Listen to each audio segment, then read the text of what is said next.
Okay, here we go. No matter who you are, no matter where you are in your spiritual journey, you are celebrated here. So let's begin with a big period of silence, just to be here and to be present. And may grace be in our heads and in our thinking. May grace be in our eyes and in our seeing. May grace be in our ears and in our hearing. May grace be in the mouths of Jacqui and me today as we speak. May grace be in our hearts with understanding. And may grace be at our ends and at our departing. Okay. The person sitting next to me is the Reverend Dr. Jacqui Lewis. I encountered her in March of 2019 at a Richard Rohr conference, and went back to my room. I keep a journal. I keep a dream journal, a gratitude journal, and a journal. I wrote in my journal about that presentation. We heard a knock your socks off presentation by Dr. Jacqui Lewis. I told her when we got in the car to come from the airport yesterday, by the way, this is her book, one of her books. She's written many books. Got a new children's book coming out in February. I told her, we gonna work you. Yes. I came to lose a little weight, is kind of what it is. We're sprinting around. I learned yesterday that Jacqui is the pastor of the oldest Protestant church in North America. 1628. I know. And I said to you that I bet the people who founded that church had no idea a person like you would be their senior pastor. Excuse me, guys. I'm a little allergic when I travel. They not only had no idea. This is the Dutch Reformed Church in America. So this is the people who came from the Netherlands in the Dutch West East Indies Company. They did not come for religious freedom. They came to trap furs with the Lenape. They built a fort behind the wall that became Wall Street. I know. And they owned almost all of Manhattan. And when I say they owned it, of course they bought it from the Lenape who lived on the land, who thought they were saying, sure, come on, let's share this space. But instead, for some number of wampum, the Dutch Reformed Church in America, which had a longer title then, bought the land, built from the south tip of Manhattan going north. My church is Middle Church. The fort became the South Church. I was in the middle was in the middle, and then there was a North Church, which became Marble Church. Marble Collegiate Church, Power of Positive Thinking, that's our sibling. 1628, I got hired in 2004. That took like centuries to break the glass ceiling. Yeah. So after hearing Jacqui, I wanted to get her to come to Houston. We arranged that. She was going to be here in March, 4 years ago. 2020, yeah. October, actually. October. And did we have this little pesky thing called COVID? Yeah. Did you experience that? So we translated an entire weekend event into an evening on live stream, which is very good. And I said, I want to get you back in person. And I want to tell you, just so you will know, she's hard to get. She's very busy. She appears on all sorts of media. She's in the Times and the Post and all that sort of stuff. And so she's very, very, very busy. And in addition to the fact, which we'll get into in a minute, she's involved in a building program. She preached at the 8:30 service. Edmund Steinley was one of my professors of homiletics. He said there were three kinds of sermons. A sermon, a good sermon, and a damn good sermon. That was a damn good sermon. Oh, thank you. Thank you. Yeah. Yeah. So go hear her at 11. So I thought that we would spend this time to get to know you more personally. Yep. So our crack team of theological researchers Ooh. has put together a questionnaire based on, you remember Inside the Actors Studio? Yes, I love that show. You know the question James Yes. asked at the end of the show? Yeah. And you know Stephen Colbert had probably been to see him. Yeah. You know his questionnaire. Yes. You're about to get it. Okay. I'm ready. Are you ready? All right, here we go. Now, I said it would be silly and serious, and we'll let them distinguish which is which. I'm very straightforward. So it'll be silly, serious, and straightforward. Okay. What's the best sandwich? Ham, Swiss cheese on a croissant with Miracle Whip, not mayonnaise. What is mayonnaise? Anyway, we'll come back to that. How you spend your free time? Yeah, I don't have a lot of free time. COVID happened in 2020, and then our building burned down in 2020 in December. So I have been extraordinarily busy since then. But my very best free time, when I can squeeze it in, is sitting in my backyard. I have an apartment in New York, teeny tiny pied-à-terre, but a house in New Jersey, about an hour outside. We have trees, we have fox, bear, I'm not excited about the bears, rabbits, the changing of seasons, the backyard, the fish in the pond, the sound of a waterfall, John Janka, my husband, sitting with me, maybe playing cards. We have an ongoing gin rummy, competition. Sometimes I let him win because I think that's just good for marriage. But sometimes we're reading. I wrote my book outside in that yard. We laugh in that yard. We get in a hot tub in that yard.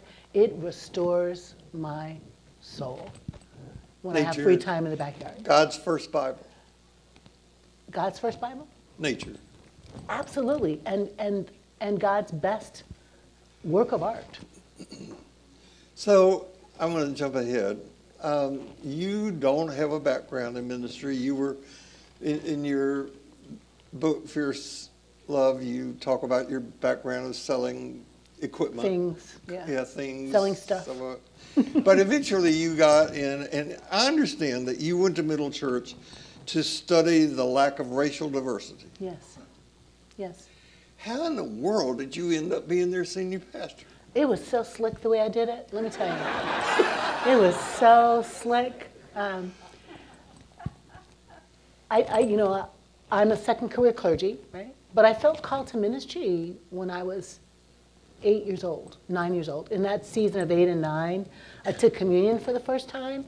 And when I took communion for the first time, though my pastor was saying all these words of institution words, my mother said the bread meant God would always love me, and the cup meant God would never leave me. I mean, I was hooked. It was sweet bread, and the Welch's grape juice is so good for little kids. I was in love. And in that year, that 8 to 9 year, Dr. King got killed. And in Chicago, where I was living then, the city just erupted in violence, and my sister and I were hiding under our bed from the bullets flying. I really heard God. I really heard a feeling of you're going to be also a drum major for peace, that I was going to follow in King's footsteps. So that was inside me, like all this time, as a black kid of a certain age. I'm 65, so we grew up against the Vietnam War and against the Southern Freedom Movement, just on the tail end of all that stuff, women's movement, Kent State, just all of these movements were in me.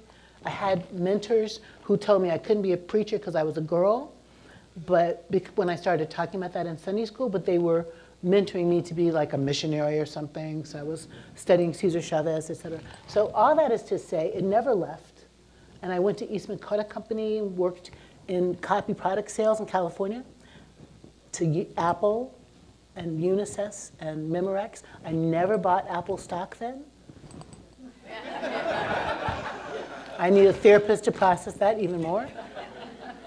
And then I went to Rochester and sold professional photographic equipment, and all the time I'm going to church and visiting churches and saying, how did you know you were called to ministry? Like, that is my burning question. So that is to say, by the time I went to seminary at Princeton, I built a multi-ethnic church called Amani in Trenton. And the church of my dreams was a multi-ethnic, multicultural church where everybody belonged and everybody had enough. And when I went to study middle church, here is this Dutch white guy from Holland, Michigan, who had come to the church when he was 45, wearing bell bottoms and long hair, and was a professional clown and an artist.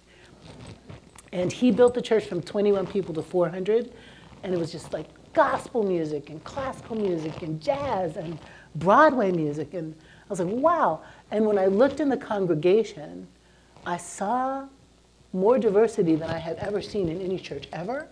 And it was still mostly white, to be honest. But white with pockets of black, white with 3 Chinese people. The Chinese people would not let me forget there were only 3 Chinese people when we started doing Lunar New Year and grew the Chinese population. And some Hispanic people, but like poor, all the artists. It was so diverse, I just couldn't believe it. And I did ethnographic conversations. Why are you here? What makes you come to a church like this? You know, learned so much about the people and frankly fell in love with them. What I didn't know, because this is how God is an artist too, is that Gordon was going to retire. So he was interviewing me in a way that I didn't know. They had already offered the job to someone. And he stopped the process and just said, I think this is who it is. And y'all, they made me and this other person go to a therapist together. This was it's not even legal to do that. But it's a church, you know, so you can do whatever you want, I guess. But the 2 of us had to go like, I don't know, what is that, The Bachelor where you get the rose? Both of us had to go to the therapist at the same time,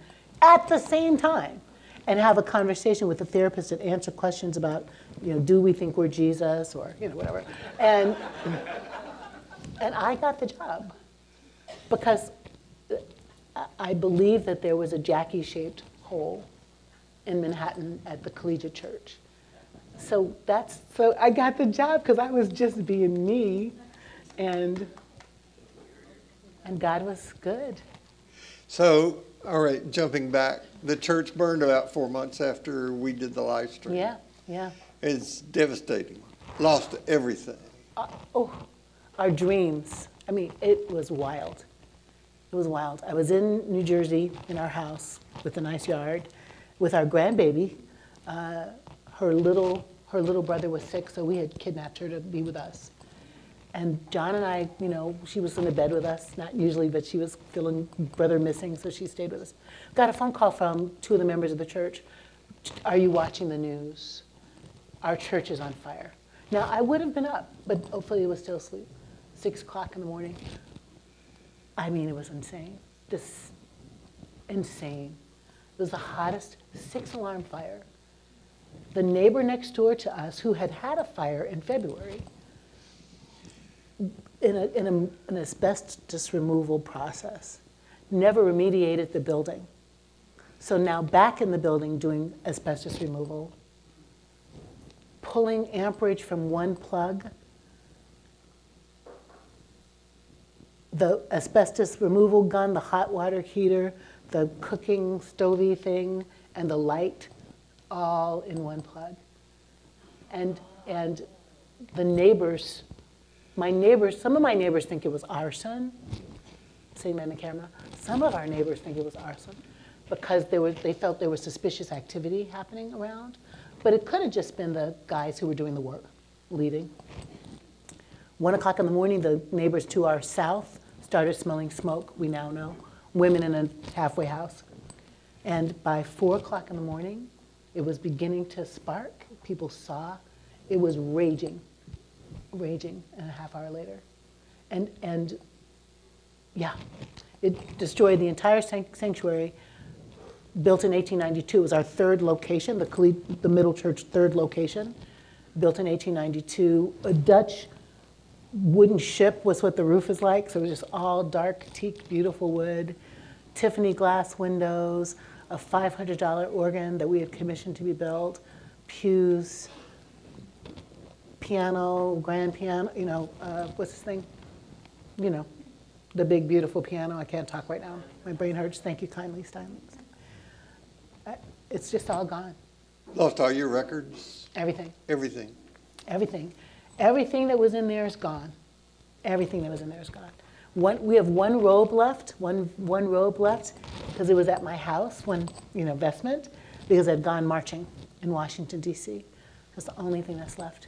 And then there was a 5-story program building. The building was built like 2 brownstones on one street and a brownstone on another, and they cut through and made an L-shaped site. The 5-story building, the top floor looks like we didn't clean well. That's how much it was preserved. But the water did what it was supposed to do, and the bottom 3 floors are just a mess. So we're doing a gut renovation for the bottom 3 floors and a refurbishment on the top 3 floors, and we'll be back in by Easter in a place that's smaller than we need. But we'll have meeting space, classroom space, and we'll have a 2-level gathering space that'll be a temporary sanctuary that'll sit about 220. And you told me yesterday that this fire actually caused your church to grow. It did. It did. Now, just be clear, we don't serve a God who causes fires, right? Some people put on our websites and notes that some people put on the notes that came to us, that's what you get, because we're a queer-friendly place. But mostly we got so much love. The fire happened on December 5th. By December 6th, strangers had started Facebook fundraisers or Instagram fundraisers. People who I knew in the movement, Bill Tracy Blackman and Barbara, people just started sending us cash. I saved the love notes that we got from Bendigo, Australia, from Beijing, China, from Paris. People said we were their cathedral, and we burned down, and they wanted us to rebuild. So much love. But I think, Bill, because we had been broadcasting worship for a few years, meaning there's a camera in the back, and you see people's heads, but you zoom in and you see the choir. Every now and then we would do a 2-camera shoot. And we had hired this incredibly gifted guy who was a musician and a Buddhist sensei. Excuse me, y'all, Jewish, amazing guy. We started making a worship movie every Sunday. So we took the dance from that April and the choir song from that piece and the children's message from that thing, and artsy people go to Middle Church, Titus Burgess and Elizabeth Stanley, Broadway people we pulled pieces together, we added new live pieces, and we made a movie, a 1-hour movie every Sunday. People loved that.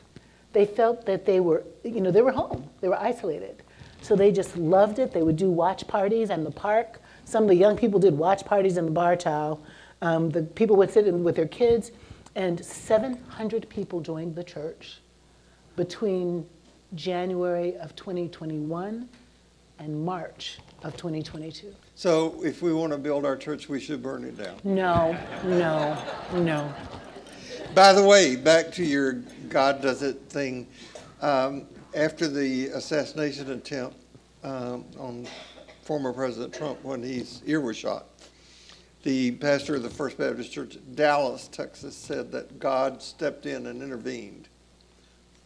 Yeah. And a few days later, his church burned down. True story. So you got to wonder where, where's You want me to comment on that, Bill? Or is that a throwaway? Okay, here's a question that anybody who's heard me will not be surprised to hear. Mm-hmm. What's your daily spiritual practice? I'm happy to share that, but I think your comment merits just at least one comment, though. Let me say something about the fire and we're talking theodicy, right? Right. Does a good God cause bad things to happen, or is there just unleashed stuff in the universe that happens? I think there's just unleashed stuff in the universe. I don't think I could work for a God who I thought was sitting around conjuring up bad things to do to people because they're gay, they're queer, they sin, they broke down, the world is on fire.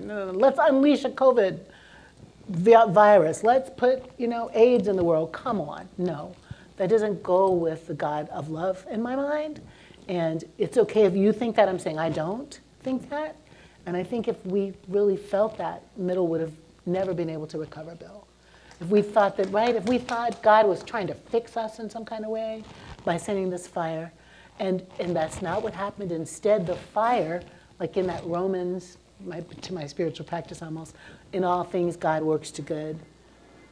We have to be careful, I'm a Presbyterian, to not think everything is predestined. You know, the measles came on October 8th to your child. God did that and is working that to good. No. God is too busy to be giving your child measles on October 8th to make sure that something happens 20 years from now. But the God who loves us participated in our grief, helped us to sustain ourselves while we were struggling, gave us congregations to partner with us, a Jewish synagogue. When churches didn't want to let us come in, you can't, now 11 is one, but the synagogue could for 2 years, beginning on Easter Sunday. That's not their story.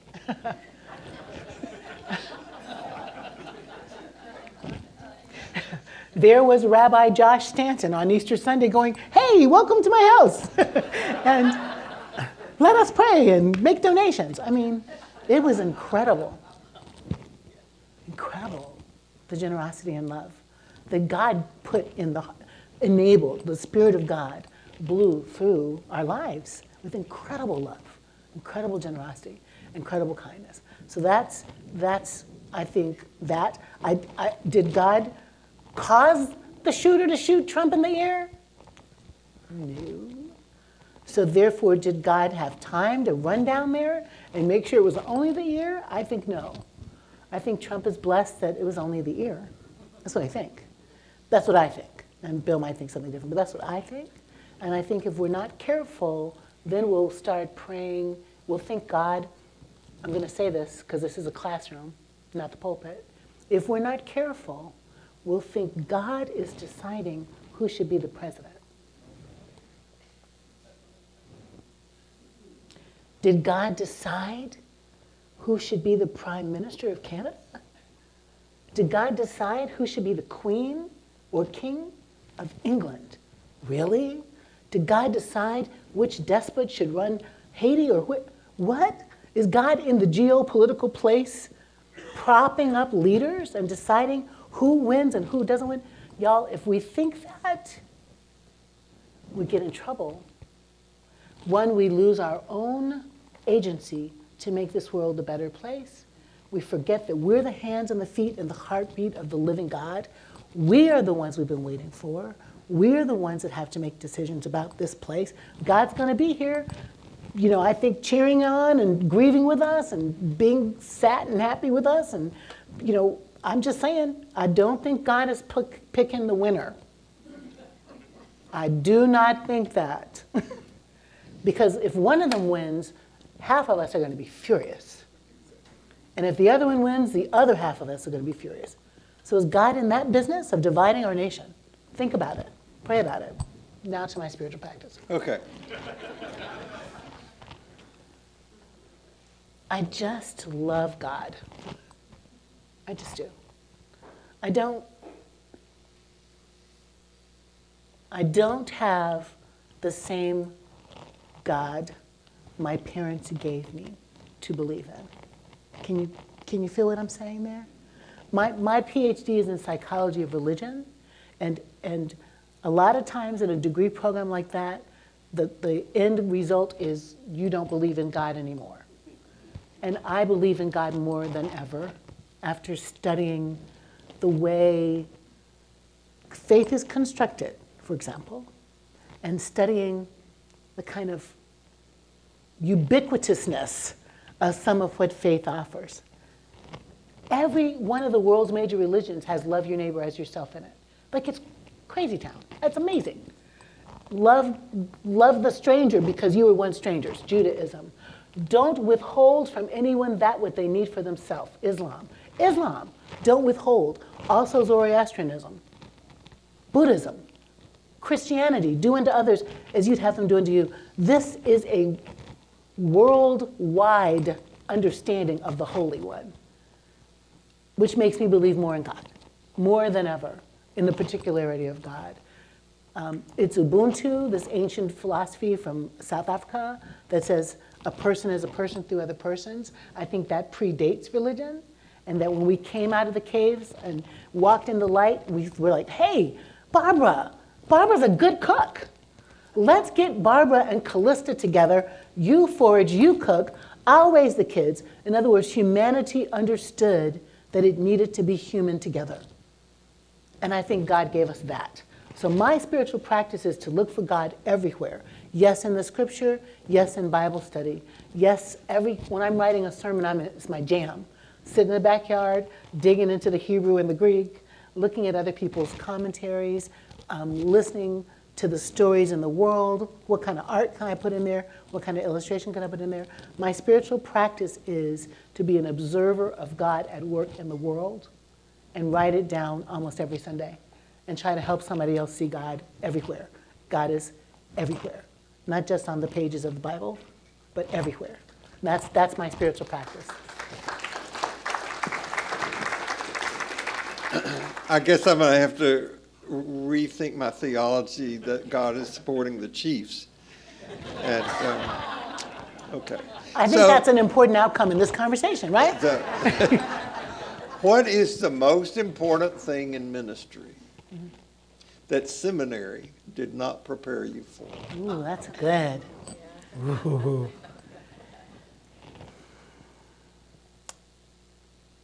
I'm picking which one of these is the most important. I think seminary didn't prepare any of us in seminary for how much it is important that our whole congregation think of themselves as theologians in their own lives. That we're kind of like, we're the ones, we'll do the research, we'll tell you the thing, we'll preach it to you, you'll get it, you got it, go. As opposed to our job being to raise people who are theologically curious, who are rigorous in their own life, who think of their journaling and their Bible study and their observations of God as also guiding their lives. In the Presbyterian church, we would call it the priesthood of all believers. But like really to take seriously that each and every person and each and every teenager and each and every child is having a conversation with God, Bill. Our job, I think, is to help people to hear it better. And I'm not saying each of us go individually on a mountain and figure out what God is saying. I am saying in our communities, if we're each listening and we're sharing what we know, we're building a mosaic understanding of who God is and what God wants. Not just me by myself as the preacher, but the choir singers, the teachers of the Bible study, the ones making the sandwiches, the ones marching in the street, all the people, the mommies and daddies, just oh my God, I just want to take care of the baby and that's all I can do. Every single one of them has a theological resonance with God and the imprint of the holy on them. So I think we need to feel less responsible and less like the revelation is unique to us, which would make us more humble. Yeah. Okay. What's your favorite movie? A boy like that will kill your brother. Forget that boy. West Side Story. One of your own kind.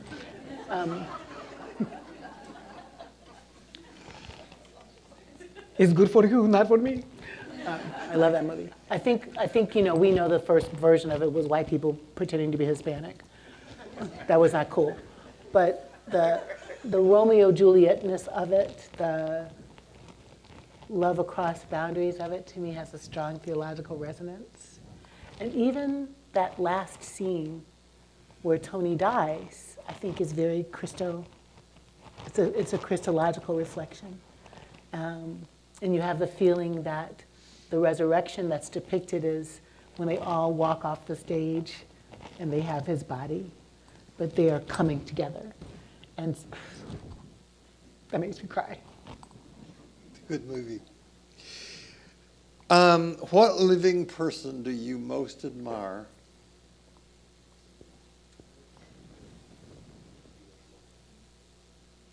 I didn't give her these questions ahead of time. No. So. I mean, I think the living person I most admire today is my husband. He's remarkable. He's a 79-year-old. I'm 65. He's 79. He's this white United Methodist minister raised in Philadelphia by a racist dad and a loving grandfather and an amazing mom. And I don't know any white person that's working as hard as John is to give away power, to own his stuff, to build bridges, to be a black womanist leader, to always be asking. When we were friends before we started dating, and I'll playfully say, before we were friends with benefits, but when we were just friends, we worked together in a nonprofit, and in that nonprofit, I was supposed to be the expert on racial identity. That's what I studied, racial identity development. And every single time I'd open my mouth to offer something about race and how it comes to be, or how we fix it in America, to a room full of white men scholar types, they had nothing for what I had to offer. And John, I fell in love with him going, sweet tips. Do we want to know what the expert thinks? Do we want to know what Jacqui thinks? And from the friendship to now, he's always opening the way, not just for me, but for our grandkids who are biracial, for all, to usher in a world where my Black life matters. I love him That's a wonderful statement. so much. I wish my wife would say that. Now that sounds like a personal problem to me. Okay, I want to read you a quote from your book and then ask you a serious question here. You say, as a scholar who studied religion and psychology, as an author of books on identity development and the power of stories, as a professor who teaches about leadership and anti-racist work, I understand why and how people and systems change.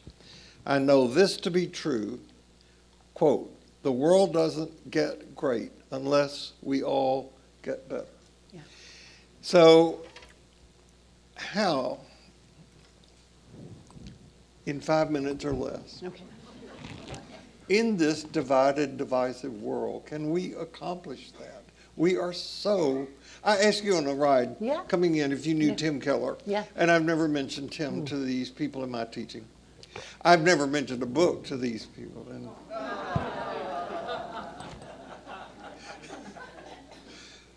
but you knew him, and I mean, he was a very erudite fundamentalist Yep. on the right, Yep. and here you are on the left, and we're divided. Right. He was benign. Yeah, he was. He was very benign. Yeah. But we got a lot of rabid people on the right, Yeah. and a lot of angry people on the left. Yeah, right. How do we do this? How do we get better? That is the question. And in 5 minutes or less, I really do think it starts with us. And what I mean by that is,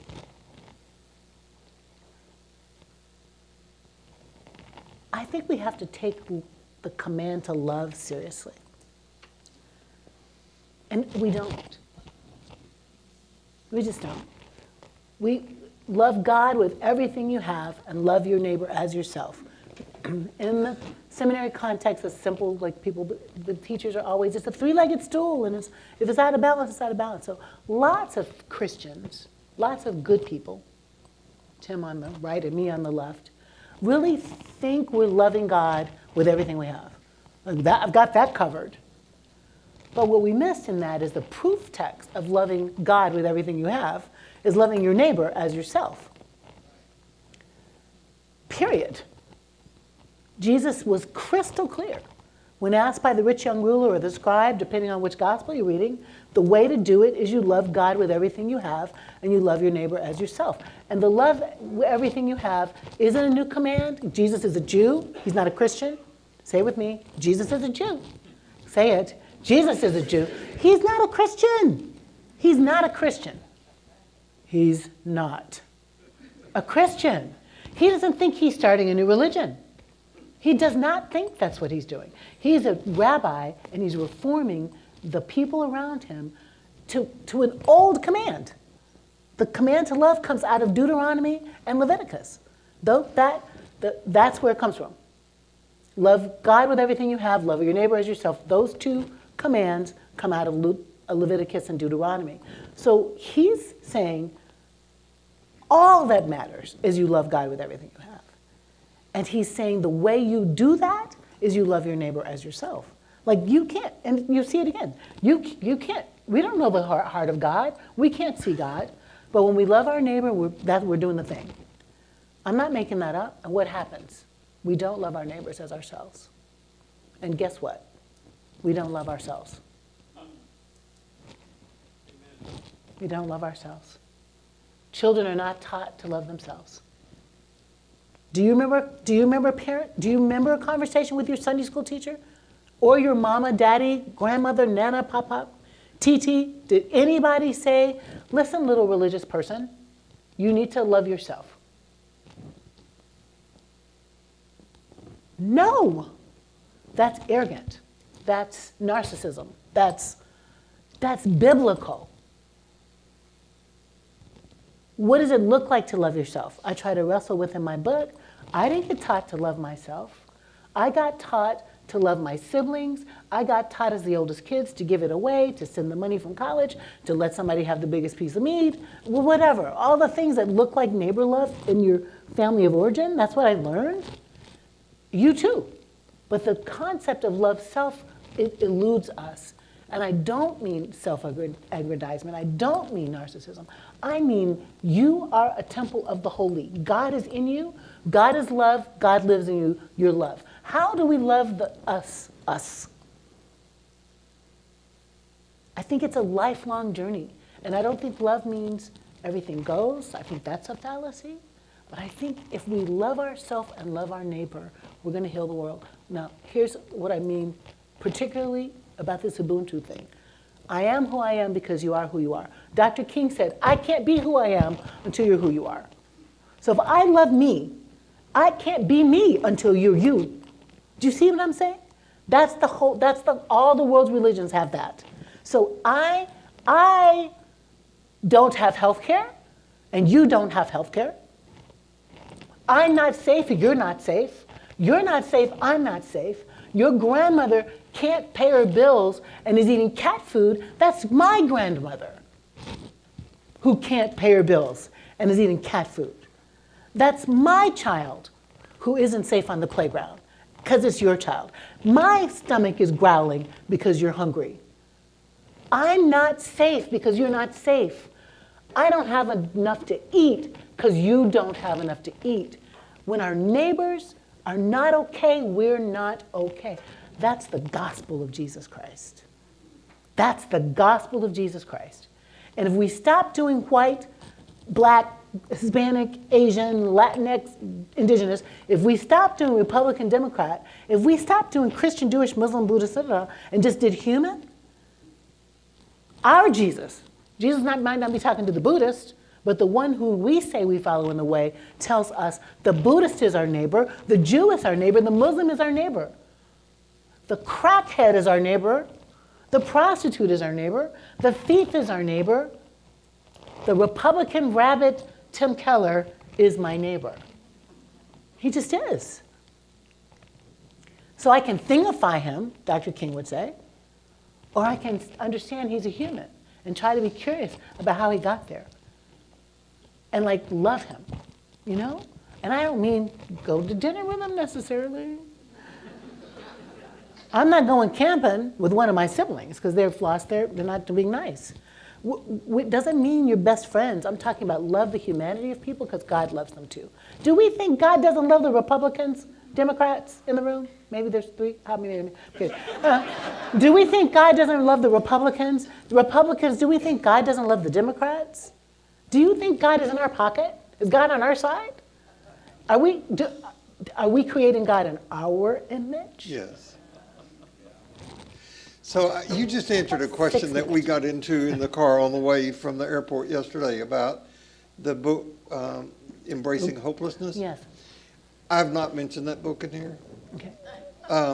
It's been one of the few I haven't, but Yeah. it's the most important book I've read this year. Yeah. And I think what you just said is the reason that I love that book is that it caused me to see the very people that you call the neighbor Right. that we don't see. Right.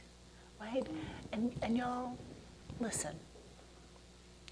I know it doesn't shock you that I'm progressive, okay? My context is New York. When I was a young Christian person, Jesus is the way, the truth, and the life. Nobody comes to the Father but through Him. Gospel. As a 65-year-old faith leader, no one comes to the Father but by love, because God is love. I'm not trying to push against your theology. I'm trying to open up a thought. Like just the transitive property of what it is. God is love. That's in the Bible. Love is the way, the truth, and the life. If God is love, love is the way. Do we really think God can't speak Buddhism to the Buddhists? Is God only one language speaker?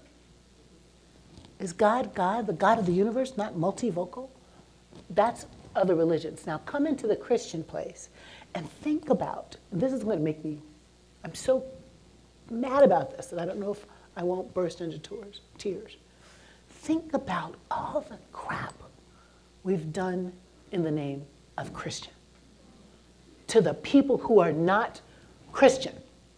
And just think, do we think God is pleased with that? What in the world? You go to Europe, you go into these churches, and like the torture chambers are down there. Because we tortured the people who were not Christian in the name of Christian. Pulled the fingernails out of the bed of the infidels in the name of Christian. Taught Germany how to hate Jews and kill them in the name of Christian. Onward Christian soldiers in the name of Christian. Apartheid in South Africa. Born at Stellenbosch University, a theology of black people are not as good as we are. Therefore, we can take their country and kill them. Do you understand? We can't do that. We can't do that and be Christian. And we bring it granular every time. I'm not going to hate the Republicans in the name of Christian. I'm not going to hate the immigrant in the name of the immigrant. This is so absurd to me. This is so absurd to me. I can't talk like this in the pulpit, but I can talk about it here.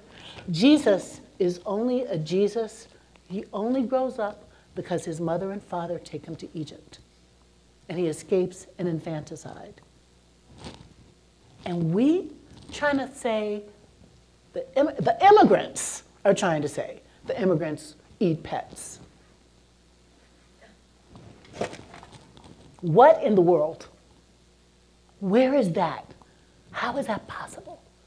We get better also because we tell the truth. That doesn't make any sense. It doesn't make any sense. Politically, we might not like anybody's border policies. I don't know. I don't know if I like either of them about that. But we don't get to hate the stranger in the name of the stranger. We just don't get to do that. That's how we get better? Is that too hard? Is that too long? I want to suggest that you work on being more passionate. Straightforward. Yeah, I warned you, right? You know, so seriously, Jacqui, so often I feel like what I'm doing when I'm teaching here is like preaching to the choir of people who know and are doing their best. I mean, to do what, but I think the reason that I embrace hopelessness, I'll give you an example. I've got other silly questions. Okay. But Let's stay this with is serious. Yes, okay. I feel absolutely hopeless. I told you the story.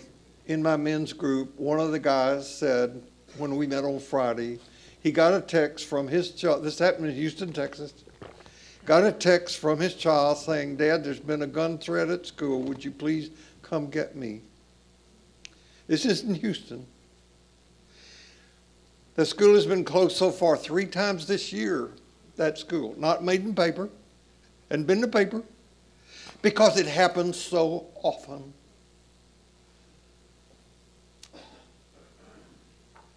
He said when he got his little boy, who was 12 years old, his boy was having a panic attack. A 12-year-old child doesn't need to be having a panic attack going to public school. Right. Okay. I feel hopeless about the gun situation. We got more guns in this country than we got people. Yep. And it ain't going to change. I don't feel hopeless. Okay. This is where we Right. talked yesterday. I don't feel hopeless. As passionately as I stand up and say to you, we can't do this, I have 100% hope in us. 100% hope in us. The good people of moral courage, let me stand and say that. Good people who are trying hard, who love God, who love their neighbor, who love themselves, who want the world to be good, who want the nation to be safe, that we are the ones we've been waiting for, and we're fed up. I have 100% confidence that we've reached a tipping point. And I have 100% faith in you, like my husband. There's 5 of y'all in here black, 2, 3, something. I have 100% faith in good white people to speak to good white people about what matters. Do you hear me? I 100% believe that. I 100% believe when I say our job is to raise theologians, one of you is going to be having dinner with somebody and you're going to say, you know, I don't know how I'm going to vote yet. And you might know, but you might not tell them because maybe that's not their business. But I want you to think with me about what kind of nation do we want and how do we make it built on love. That's the conversation. We're not going to convert people to anything, but if you talk about love from your heart, somebody feels that in you, and maybe they take it to the next person, and they're talking about love in their heart. 100%. I have a multi-ethnic, multicultural congregation where the Chinese people walk past the Chinese church to come to the laboratory called Middle Church. Why? Because they know the love is there. I'm not hopeless. I'm confident.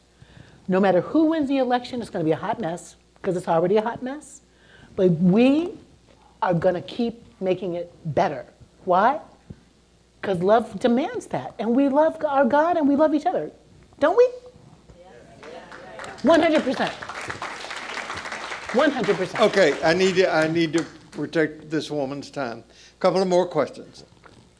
Window or aisle? That was just so, window or aisle. Like that was like a I know, I said silly, serious. window. Window. Unless it's in the theater, in which case you have to sit on the aisle, so when the curtain goes up for the break, you can hurry up and get to the restroom. Everybody know what I'm talking about? That's what you had to do. If you had to listen to one piece of music for the rest of your life, not that you have to listen to it all the time, Right, but one. but one that you would listen to, what would that be? It wouldn't be Onward Christian Soldiers. Heck no. Does it have to be a religious song? No, Any song. Any no. song.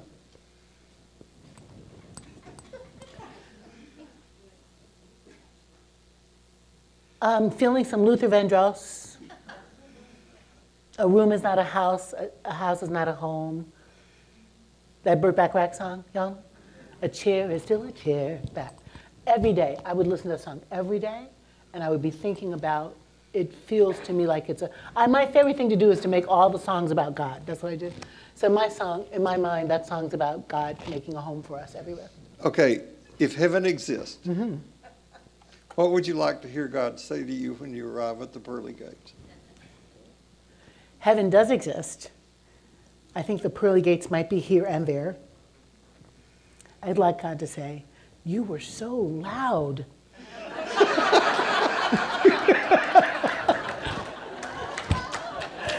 so loud, but thank you.